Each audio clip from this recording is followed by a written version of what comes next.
नमस्कार मित्रों, स्वागत है आपका हमारे अमृत विचारधारा यूट्यूब चैनल में।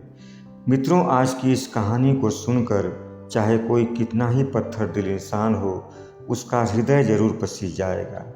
मित्रों, किसी नगर में एक गरीब आदमी अपनी पत्नी के साथ रहता था।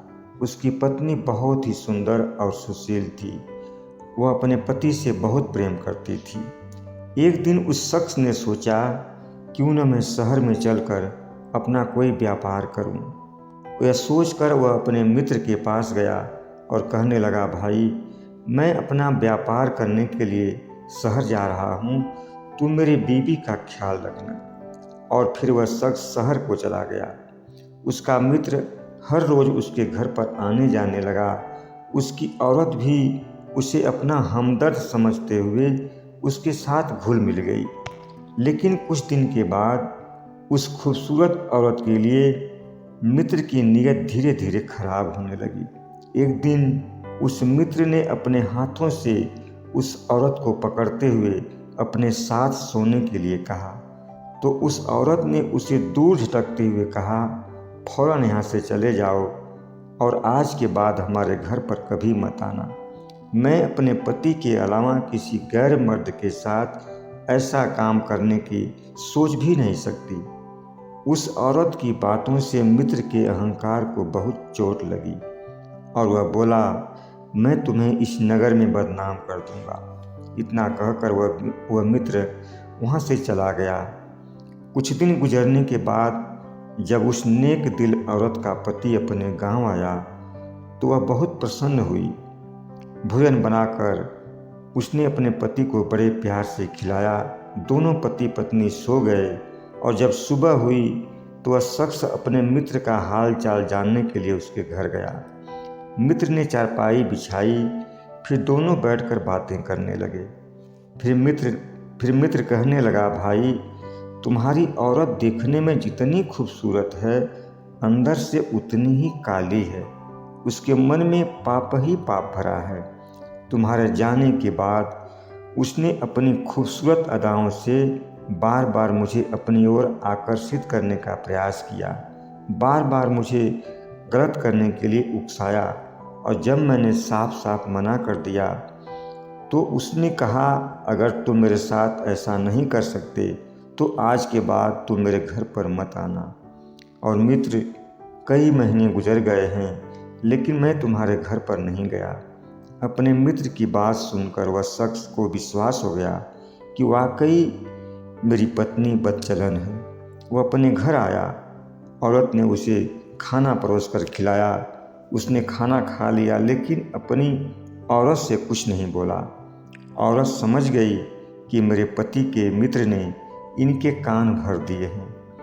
वह औरत का पति गुमसुम रहते हुए धीरे धीरे अपने पत्नी के लिए उसके मन में गुस्सा बढ़ता ही गया और एक दिन रात को सोते समय डंडे से अपनी पत्नी को मारने लगा। जब उसे लगा कि यह मर चुकी है तो उसे वहीं छोड़ कर के फरार हो गया। ईश्वर की कृपा से इतनी मार झेलने के बाद भी वह औरत जिंदा बच गई और कुछ देर के बाद जब उसे होश आया तो वह कराहते हुए उठी और घर से बाहर आई। घर से बाहर आकर वह औरत सोचने लगी कि अगर ये पूरा समाज मेरा दुश्मन बन जाता तो भी मैं अपने पति के साथ अपना जीवन गुजार लेती, लेकिन आज मेरे पति ने ही अपने जीवन से मुझे हमेशा के लिए निकाल दिया है, तो अब मैं कहाँ जाऊँ।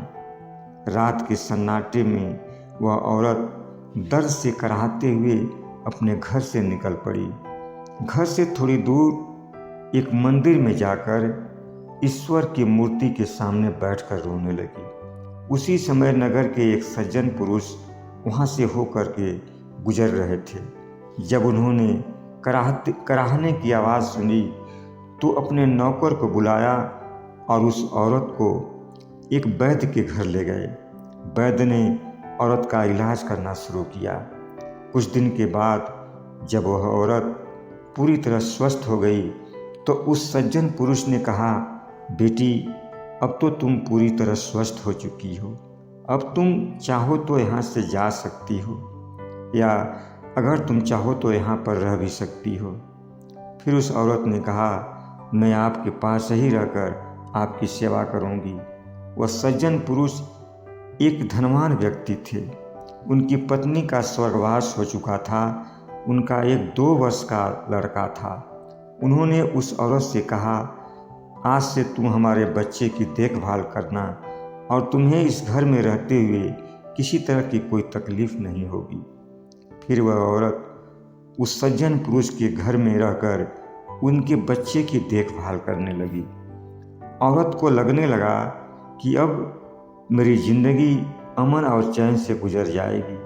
उसे नहीं पता था कि ज़िंदगी के कुछ और इम्तहान अभी बाकी हैं। एक खूबसूरत औरत को अपने करीब पाकर उस सज्जन पुरुष के नौकर की नीयत खराब हो गई। एक दिन वह नौकर उस औरत से कहने लगा, तुझे मेरी इच्छा पूरी करनी होगी, और अगर तूने मेरी बात नहीं मानी तो मैं तुम्हें बदनाम कर दूंगा और तुम इस घर में नहीं रह पाओगी। औरत ने कहा, तुम्हें जो करना है कर ले। तू चाहे तो मेरा कत्ल भी कर दे, लेकिन मैं तेरे आगे झुकने वाली नहीं। औरत से जलील होकर वह नौकर वहाँ से चला गया।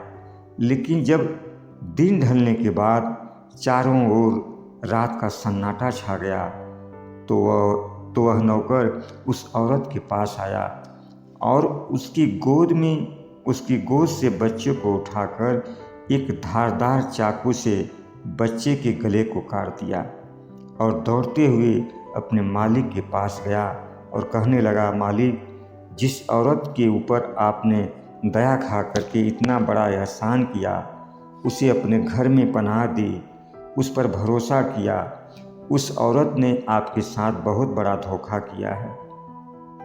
वह सज्जन पुरुष कहने लगे, अरे मूर्ख, जल्दी बता क्या किया है उस औरत ने।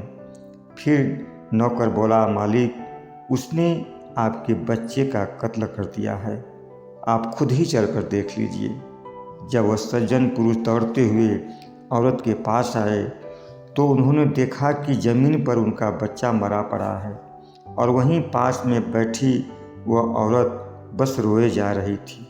सज्जन पुरुष ने उस औरत को डांटते हुए कहा, तूने ऐसा क्यों किया? तुमने मेरे बच्चे की हत्या क्यों की? वह औरत खड़ी होकर हाथ जोड़ते हुए बोली, मालिक, मैंने आपके बच्चे को नहीं मारा है। आपका नौकर मेरे हुस्न पर फिदा होकर अपनी नीयत खराब कर बैठा और मेरे साथ मनमानी करने की कोशिश की। जब मैंने साफ साफ मना कर दिया तो उसने आपके बच्चे का कत्ल कर दिया और मुझे हमारे ऊपर इल्ज़ाम लगा रहा है। सज्जन पुरुष ने कहा, मुझे नहीं मालूम कि तुम गलत है या मेरा नौकर गलत है, लेकिन तुम एक काम करो, तुम अभी मेरे घर से चली जाओ। मैं तुम्हें सोने की 10 मोहरें देता हूँ। ये सोने की मोहरें तुम्हारे जीवन में काम आएंगी। इतना कहकर सज्जन पुरुष ने उस औरत को 10 सोने की मोहरें दी और उसे अपने घर से चले जाने के लिए कह दिया।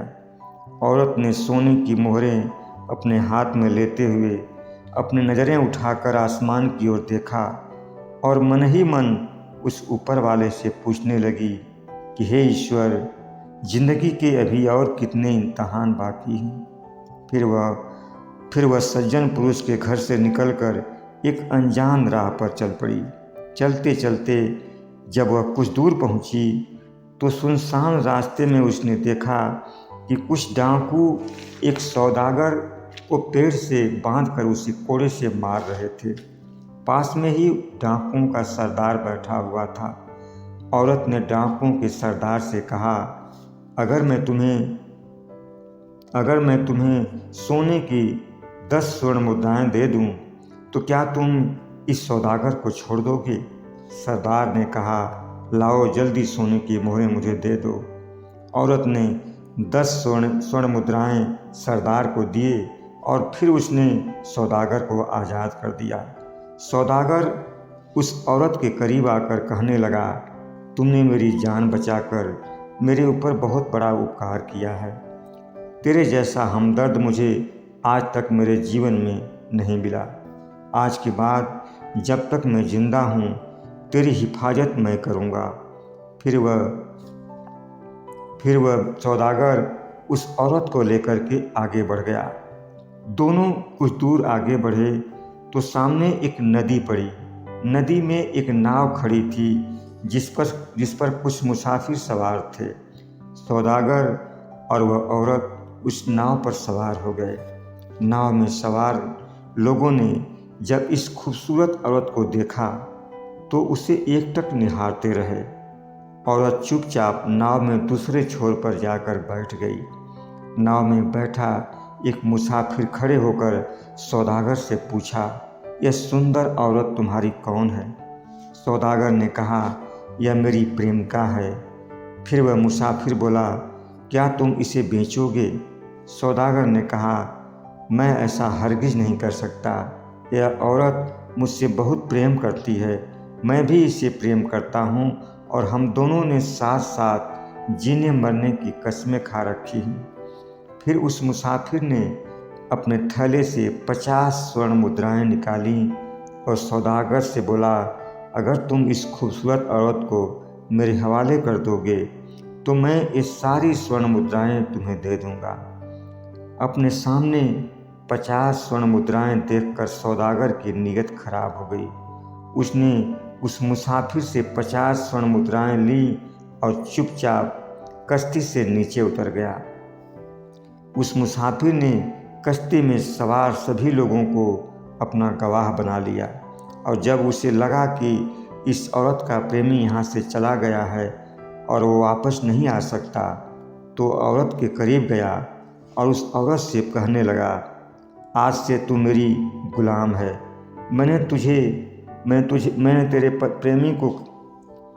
तुझे तेरे प्रेमी से खरीद लिया है। औरत कहने लगी, क्या तुम्हें ईश्वर से डर नहीं लगता? मैं किसी की प्रेमिका नहीं हूँ, कोई मेरा प्रेमी नहीं है, कौन मुझे बेच सकता है? मैं तो आज़ाद हूँ। मुसाफिर बोला, इस कश्ती में सवार सभी लोग इसका गवाह हैं कि मैंने तेरे प्रेमी को अशर्फिया देकर खरीदा है। अब या तो तुम मेरी दी गई स्वर्ण मुद्राएं वापस कर दे या फिर मेरा गुलाम बनकर मेरे साथ चल। कश्ती में सवार सभी लोगों ने एक स्वर में कहा, बेटी, यह मुसाफिर सच कह रहा है। इसने हम लोगों के सामने तुम्हारे प्रेमी को स्वर्ण मुद्राएं देकर तुम्हें खरीदा है। हम सभी इस बात के गवाह हैं। औरत ने कश्ती में सवार सभी मुसाफिरों को ध्यान से देखा और कहने लगी, ईश्वर तुम सबको कभी माफ़ नहीं करेगा। और फिर उसने आसमान की ओर देखते हुए कहा, परवरदिगार, इन जालिमों से मेरी रक्षा कर। ईश्वर ने उस औरत के हृदय की पुकार सुन ली। अचानक नदी में एक भयंकर लहर उठी और वह नाव हिचकोले खाकर नदी में डूब गई। उसी समय उस नगर के राजा अपने सैनिकों के साथ नदी में स्नान करने के लिए आए थे। जब उन्होंने अपने सामने कश्ती को डूबते हुए देखा तो उन्होंने अपने सैनिकों को आदेश दिया कि कश्ती में सवार सभी मुसाफिरों को बचाकर बाहर निकालें। सैनिकों ने नदी में जाकर कश्ती में सवार सभी मुसाफिरों को ढूंढने की बहुत कोशिश की, लेकिन उन्हें उस औरत के अलावा कोई जिंदा नहीं मिला। फिर उस औरत को राजा अपने साथ राजमहल में लेकर आए।